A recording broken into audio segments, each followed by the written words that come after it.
अ, गेले वर्षभर झालं डीबीटी नसल्यामुळं आणि तिचं आधार कार्ड सुद्धा अपडेट नसल्यामुळं तिला संजय निराधार योजनेचा लाभ मिळत नाहीये आणि तिचं आधार कार्ड अपडेट होत नाहीये कारण तिला सेलेब्रल पाल्सी आहे.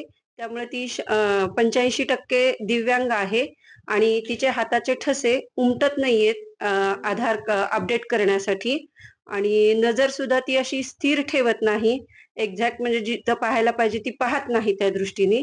त्यामुळं तिचं आम्ही 3-4 वेळेस जरी आधार कार्ड अपडेट केलेलं असलं, तरी आधार कार्ड अपडेट झालेलं नाहीये आणि आधार कार्ड अपडेट नसल्यामुळेच योजना ही आम्हाला परत मिळाला नाही त्या योजनेचा लाभ आम्हाला आणि ह्या योजनेव्यतिरिक्त सुद्धा अनेक काही लाभ आहेत. तिचं रेशन कार्डावर नाव सुद्धा आलेलं नाहीये, कारण आधार कार्ड अपडेट झालेलं नाहीये. त्यामुळं आधार कार्ड अपडेट होण्यासाठी तिला काहीतरी सवलत द्यावी सरकारनी. कारण प्रत्येक जणांचे 10 ठसे उमटावेत असं असतं. पण तिचे तेवढे उमटत नाहीयेत. मग त्यात काहीतरी सवलत वगैरे तिला भेटावी अ, अशी मागणी आहे. अशी मागणी आहे आमची.